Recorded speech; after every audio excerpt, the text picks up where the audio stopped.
The day before the wedding, a car accident allowed me to overhear my fiancé, Marcus, gives cornea to Tiffany. Tell her it was caused by the accident. He gently caressed my face. Grace, it'll be your eyes. My heart turned to ash. And it was then that I truly understood. The person I loved so deeply had never truly let her go. Inside the loose hospital gown, my fists clenched tighter and tighter. Today was supposed to be my wedding day with my fiancé, Marcus. Instead, I was lying in a hospital bed because of a car accident, the day before the wedding. I received a call. Marcus on the other end was passed out from drinking, and the bar owner told me to come pick him up. I dropped the wedding I was wrapping and frantically grabbed a jacket before heading out. Just before I left, I saw the car Marcus had left by the door. He had left them for me specifically that day. Today, you're picking up your good friends from the train, so having a car will make it easier. I left the keys by the door for you. As he pressed a kiss to my forehead, my heart was filled with sweetness. Grateful that I was marrying such a thoughtful, good man. The streets were deserted late at night. At an intersection, a truck swerved in front of me. I had no time to think, instinctively slamming on the brakes, but it was useless.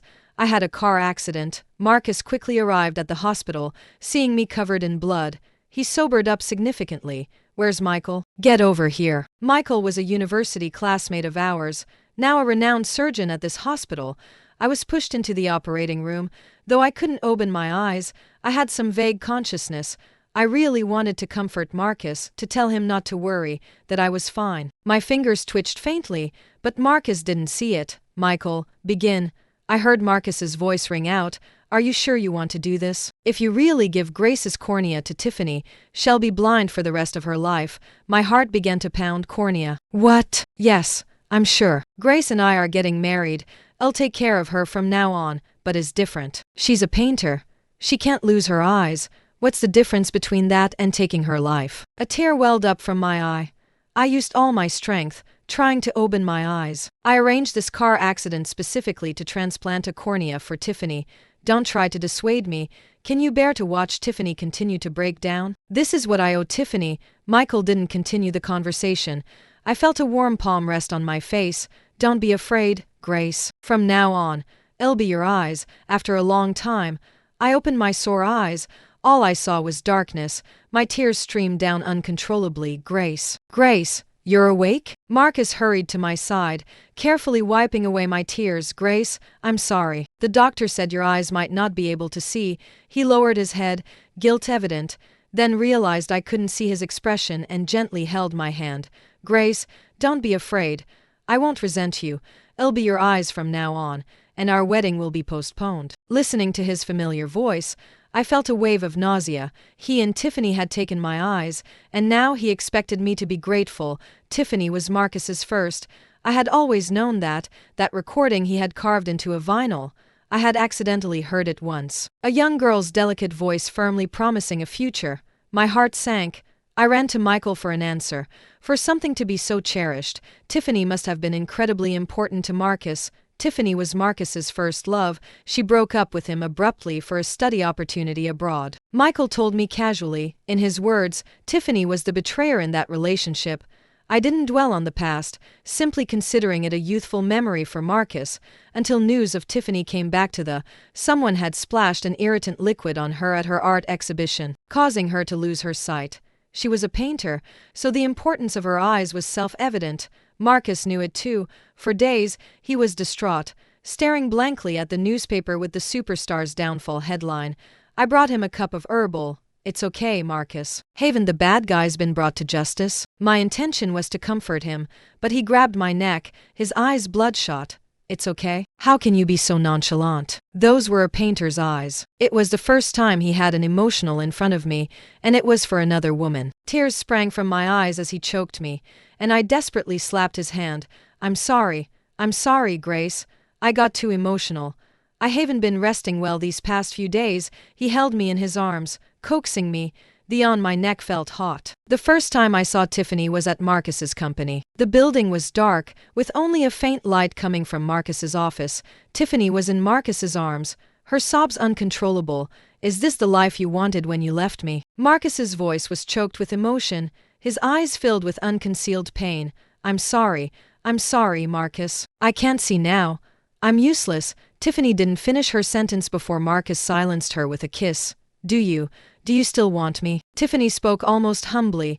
Marcus's answer was only a succession of soft kisses. Tiffany, do you know, all these years since you left, I've always dreamt of the moment you boarded that plane. You shouldn't be confined by me. Your world is vast. I stood at the doorway, holding a lunchbox, feeling like a joke. The intimate sounds grew louder, and I silently hailed a taxi and went home. It wasn't until dawn the next day that Marcus returned with breakfast. Why did you sleep on the sofa again last night? Didn't I say you don't have to wait for me anymore? Marcus handed me the breakfast pastries and kissed my forehead, as if it were the most natural thing in the world. I stared at him, preparing for him to say the words break up. His love was back. It was only natural for me to step aside, but didn't say a word, just quietly ate his breakfast, occasionally putting a side on my plate. Let's break up. Let's get married. We spoke almost simultaneously. I couldn't stand being kept waiting for the death sentence and wanted to get it over with, but's words left me stunned. What did you say? Why break up? Before I could react, he started questioning me. I saw you. You and Tiffany. The next second, Marcus pulled me into his arms. I was a bit confused. I'm sorry, Grace. Tiffany and I. It's not what you think. She wasn't in a good state emotionally then, and I didn't want to upset her. She and I are over. Now, I only have you in my heart. You're the one who stayed with me through everything. I just want to be with you. I proposed to you because I wanted Tiffany to give up on me. Do you understand? He spoke sincerely, tears in his eyes. I believed him. That same afternoon, we got our marriage. The wedding was set for 2 months later.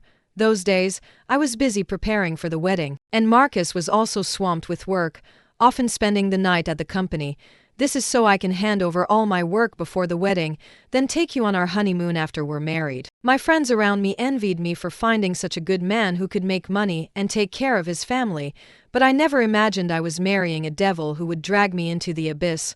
Grace, I know it's hard for you to lose your sight, but don't keep it bottled up. You can tell me anything. It was I who had lost my eyes, but Marcus seemed more pained than me. His act sickening. I smiled at him. I'm not sad, Marcus. It's not your fault. After we get married, you can quit your job and enjoy life at home. We'll have a few children, even if you can't see. It'll make you happy. It turned out he had already planned all my escape routes. A sound came from the door. I instinctively turned my head, but saw nothing. You must be Grace. It was a familiar female voice. I'm Tiffany, a friend of Marcus. I came to see you. My hand tightened around the cup for a moment. I heard you accidentally lost your sight. I was blind before too, so I understand that feeling of struggling in the dark. She suddenly grabbed my hand, smiling openly and brightly where I couldn't see. But luckily, I was fortunate enough to receive a generous donation and have regained my sight. You will definitely be able to too. I couldn't see Tiffany's face, but I could imagine that at this moment, her expression must have been full of triumph. Tiffany moved closer to Marcus, sitting directly on his lap.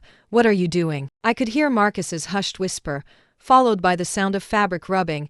I pretended not to hear anything, staring blankly ahead with a forced smile. Tiffany's actions grew bolder. She kissed Marcus's lips directly. Don't worry, she's blind. She can't see. They were whispering in front of me. Afterwards, Tiffany straightened her skirt, and Marcus helped her walk out of the hospital room. I felt for my phone beside me and had my voice call my best friend. Olivia, help me contact a hospital abroad. My husband donated. Olivia didn't have time to ask what happened and immediately began helping me search for suitable corneas. I had a lawyer draft a divorce and asked him to examine the car I had driven that day.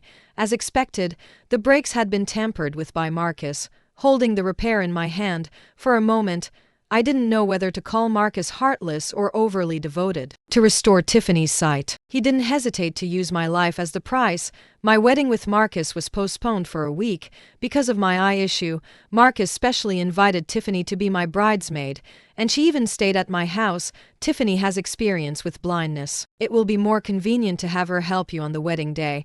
I ignored him, simply feeling my way up the stairs to rest. I sat on the bed, thinking about my years with Marcus. Even now, I couldn't understand how he could treat me so cruelly. He and Tiffany were childhood. So were my 7 years with him all an act? Marcus and I met at university. By then, Tiffany was no longer by his side. He always ate alone and attended classes alone. Known for his isolated personality, it was Michael who introduced us. Initially, Marcus was very distant towards me. His change was sudden, as if he had fallen in love overnight. We got together naturally. One day, after we had moved in together, Michael got dumped and drank himself unconscious in our living room. While was downstairs taking out the trash, he suddenly leaned close to me. "Do you know the best way to get over a breakup?" I vaguely humored him, assuming he was just drunkenly rambling. "What is it?" "To fall in love with someone else who looks a lot like her." He finished speaking and collapsed onto the sofa, passed out. At the time, I didn't pay attention to a drunkard's words now. Thinking back, they were his true feelings. Wasn't I just the medicine he found to cure Marcus? I fumbled around for the medal in the nightstand drawer. Inside were the love Marcus had written me over the years and the tickets from our trips together. Then I lit the scented and threw it into the box. Immediately, thick black smoke billowed up, and I choked, coughing. Tiffany appeared before me. I don't know when. She coldly watched the fire in front of me, then kicked me. A spark singed my skin, and I instinctively stood up, but I bumped into the end of the bed. "You're Grace, aren't you? I've heard about you. I thought whoever Marcus was marrying would be someone special, but you're nothing special. Seeing you in your current state, I'll take pity and tell you. I was never blind.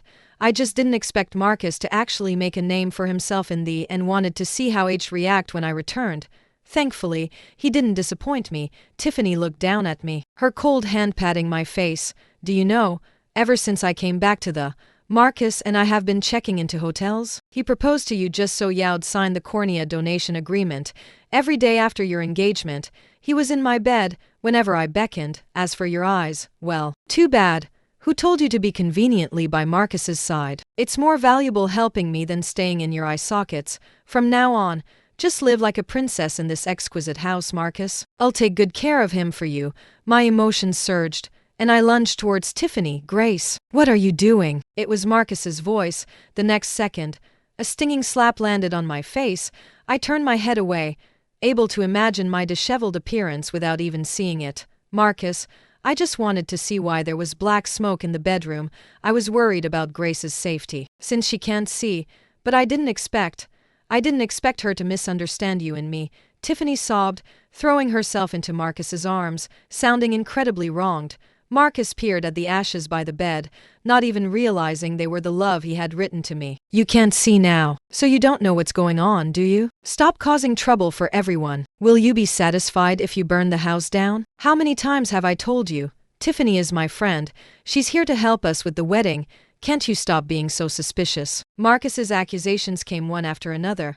I sat on the floor, every part of my body aching. As led Tiffany out of the room, I couldn't help but ask him, "Marcus, were my eyes really blinded by a car accident?" If I could see now, I would have noticed how unnatural Marcus's expression was. "What else? What are you thinking about all day?" Then why did Tiffany's eyes get better right after I lost my sight? As if his secret had been exposed, Marcus's breathing became hurried. "Are you saying Tiffany took your eyes? Grace, can you stop being so unreasonable? Tiffany's eyes were donated by a kind person. It has nothing to do with you." Apologize to Tiffany now. Marcus walked to my side, pulled me up, and dragged me in front of Tiffany. "Apologize." "It's okay, Marcus. I understand Grace. She's going through something difficult. She must be having a hard time, Grace. If you want, I'm willing to donate my cornea to you. It's okay. I hope you and Marcus can be happy." Her voice choked up. Marcus, beside her, was already heartbroken. "Your eyes are yours. You are not allowed to donate them to her. She just needs some time to calm down." With that, they walked directly out of the room. 7 years of affection, as the door slammed shut, completely vanished into thin air. I was blind in my eyes and in my heart. This ordeal, I would just have to pay the price for. I called Olivia. She booked tickets for me. "Are you just going to let him off?" I heard Olivia's cold voice on the other end of the phone. I froze for a long time, swallowing the lump in my throat. Do you know, even now, with his deceit, insult, and harm in my mind, he's still the clean, aloof man I first met. My teeth bit down hard on my lower lip until the taste of blood spread through my mouth. The most extreme revenge I could exact was to drag my battered body away. Alone, am I just a fool? Olivia didn't answer me. After a long pause, a long sigh reached my ears. "Hold on for 2 more days. I'll arrange for you to leave." After hanging up, I slumped on the floor for a long time. I couldn't see outside window as day turned into night. At dinner time, Marcus came up to my room voluntarily. Grace, I know it's hard for you to accept being blind, but we're getting married soon. Can you try to be happy? He gently held me in his arms, patting my back rhythmically. I knew this was Marcus's hint at reconciliation. He used to do this every time I got angry. Now, it seemed it was just another act. He had kept up the act for so long. It was time for the curtain to fall. I gave him a smile, and Marcus left, reassured. Marcus made grand preparations for the wedding. The location was a church near the university. It was the place I had always dreamed of walking down the aisle with Marcus. That day, he brought Tiffany to the house to pick me up. He opened the door, and all he found was a wedding laid out. Marcus panicked for a moment, then forced a smile and called into the bedroom. I'm here to pick you up, Grace. You can't see now, so stop messing around. I'm just taking you directly. The room was unusually quiet. It was then that Marcus realized something was wrong and frantically began searching the bedroom. Everything else was in its place. Not even a single piece of clothing was missing. Except for me. Grace, stop fooling around.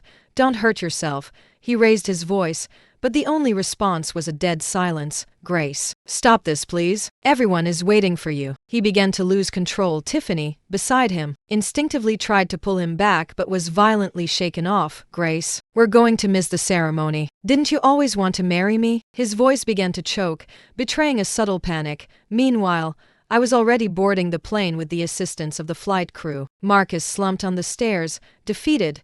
Tiffany linked her arm through his. Marcus, if she's gone, she's gone. I can continue the wedding in her place.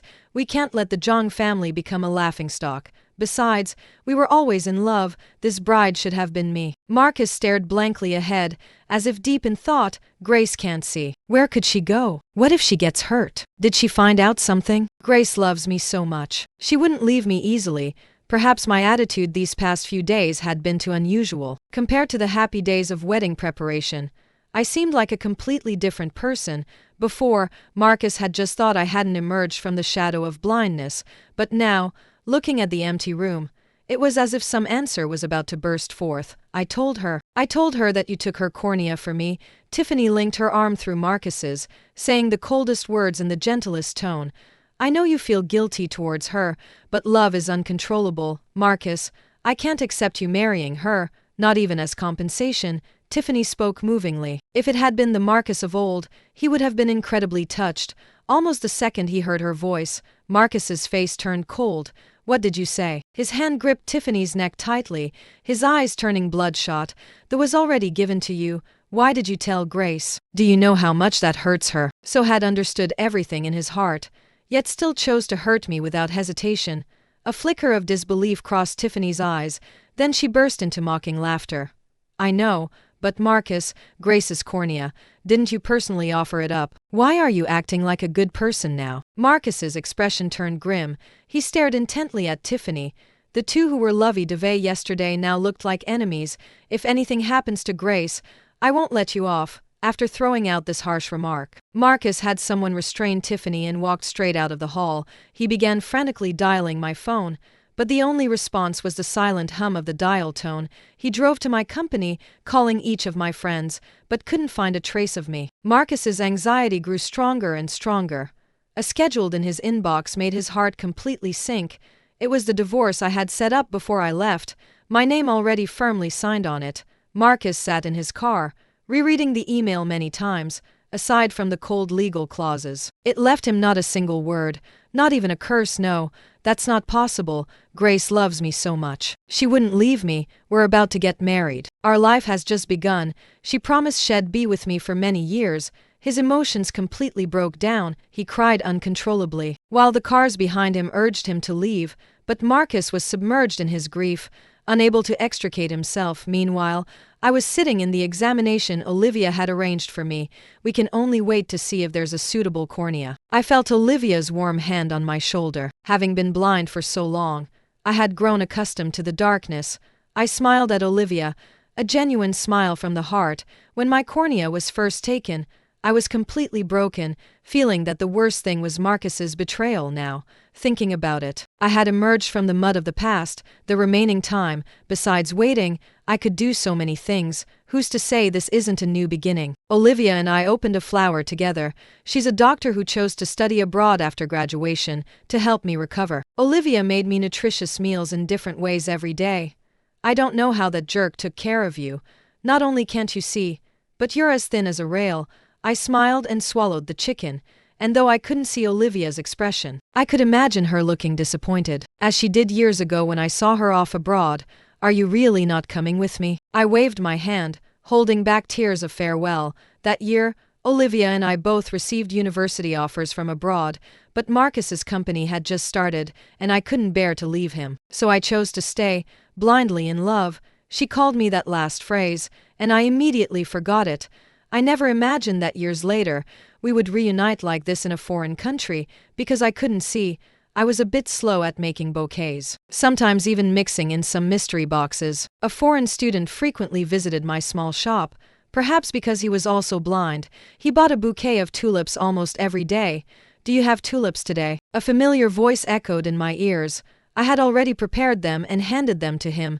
It smells so good, it must be beautiful. I heard him say that, and my mood brightened because of the bouquet of tulips. It must be beautiful. The weather in Australia is unpredictable. One moment, you could feel the sun shining on you, and the next, it would start drizzling. Olivia had a surgery today. I rushed to move the bouquets into the shop, and he offered to stay and help me. After everything was tidied up, I poured him a cup of herbal. We sat in the small sunroom, listening to the rain dripping from the eaves. At times like this, being blind adds to the atmosphere. I deeply inhaled the floral-scented air. Where I couldn't see, Noah's expression deepened. Olivia arrived very late that day, her clothes soaking wet, clearly having rushed over. I won't get wet in the shop, don't rush so much next time. As she walked out of the shop, she paused for a moment. I puzzled, tried to grab her sleeve, but I missed. The next second, a crisp slap echoed in my ears. Marcus, you dared to come looking for me. I froze in place. I never expected Marcus to abandon the unforgettable Tiffany and come all the way here. Are you here to deliver the divorce? I couldn't see Marcus's swollen red eyes. He saw me fumbling down the steps, and his heart twisted in agony. He began to reflect on the stupid things he had done, and a tide of guilt threatened to drown him. I didn't sign it. Grace, I won't sign it. I followed Marcus's voice and slapped him hard. Olivia, can you tell if I hit him? Olivia snorted through her nose. Marcus, let's part ways amicably. Sign the agreement, and we'll have nothing to do with each other.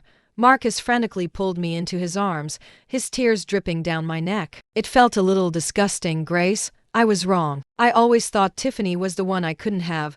Actually, my heart had already moved towards you. From the first time I saw you. From the first time you bought me water. From every time you helped me through difficulties. My heart was already filled with you. Please believe me. I truly can't live without you. I pushed him away. He collapsed miserably onto the wet ground, like an abandoned dog. Marcus, even if your words are false, the pain is real. What you're saying now only makes me feel disgusted. He remained in the position I pushed him into. Looking bewildered, I walked around him and got into the car. Olivia squatted down, looking at Marcus, a playful smile on her face. Marcus, I believe you love Grace. As if grasping a lifeline, Marcus snapped back to reality, staring hopefully at Olivia. But love can't just be words. You have to show sincerity. Grace's cornea is still in Tiffany's eye socket. After all, with that, Olivia got into the driver's seat and drove me away. Grace, a suitable cornea has been found for you. Hearing's words, I felt so happy. I could almost feel the past hurts slowly healing. And I was finally about to start my new life. My surgery went smoothly. The moment the gauze was removed, the soft light became intense. It's so bright. Olivia smiled through her tears. She told me my donor was an elderly woman who had passed away last week from late-stage cancer. Can I go see her? No sooner had I spoken than Noah appeared at the door, holding a bouquet of tulips. He walked in and squatted in front of me, seemingly looking through me at someone else. Can I hug you? His voice trembled. I didn't refuse, actively opening my arms. It's my mom. These are my mom's eyes. My heart imperceptibly trembled. I looked at the young man before me, his eyes bright, showing no sign of blindness. I'm sorry. I didn't mean to deceive you, but I thought it was the fastest way to get closer to you. My heart was a mix of emotions. I didn't know how to comfort him. Later, I learned he was Olivia's junior. who had traveled across mountains and seas to study medicine because of his mother's illness. Olivia was his mother's attending physician from the beginning. She had known about Noah's mother's wish to donate her cornea, so she had been keeping an eye out for me. Thank you. 1,000 words came to my lips, but only this one remained. Marcus came again, bringing Tiffany's cornea. He didn't know I had regained my sight, and eagerly knelt by my wheelchair. Grace, look, with this, you'll be able to see again immediately. After the surgery, well, go back to thee and get married. I took the medical and tossed it into the trash can. There was no lingering attachment, not even a ripple in my heart. Like watching a clown, I looked at Marcus's bewildered face. Marcus, am I some kind of fool? After all you've done to me, why would I go back and live happily ever after with you? He rushed to retrieve it, his movements agitated. We can go back, we can go back. I'll give you back your cornea, Grace. Everything can go back to how it was. He seemed to be speaking to me, and also to himself, when returned to this time. Olivia's words kept replaying in his mind. You have to show sincerity. He walked to Michael's office, his hands trembling, his feet still hesitant.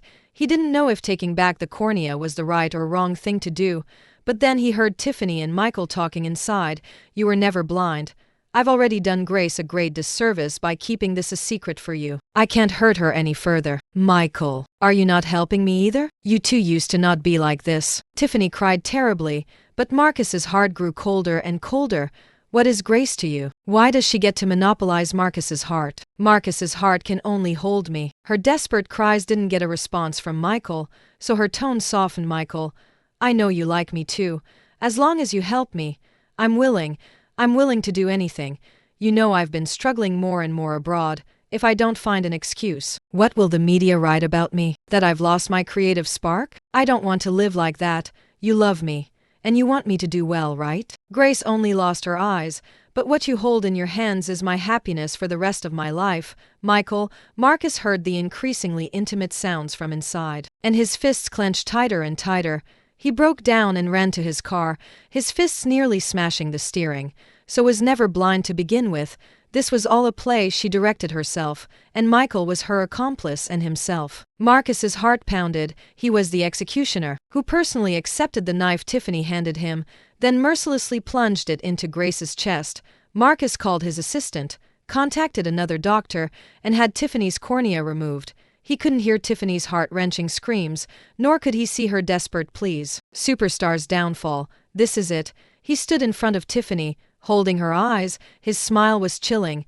Marcus didn't intend to let Tiffany off so easily. He poured a bottle of sulfuric onto her wounds, watching her scream and writhe in pain from above. But all he could think of was me staring blankly into the distance. Grace, I got revenge for you. Grace, I've already gotten revenge for you.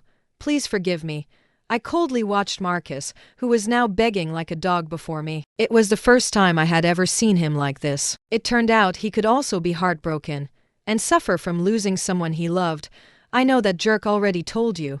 So I locked her up. When you come back, you can get revenge on her however you want. I won't feel a shred of pity. Marcus had gone mad. I thought to myself, Marcus, even if Tiffany hadn't told me, I would have known. He looked up at me blankly. When you told Michael to remove my cornea, I heard you. I heard you. Those 3 words weighed 1,000 pounds, crushing Marcus's heart. He collapsed. Marcus, remember to sign the divorce, or we'll see each other in court. With that, I turned and left. In this farce, no one escaped unscathed. Everyone lost completely. Olivia and Noah waited for me in the distance. I revealed a long-lost, radiant smile. From now on, my world will only be filled with true love.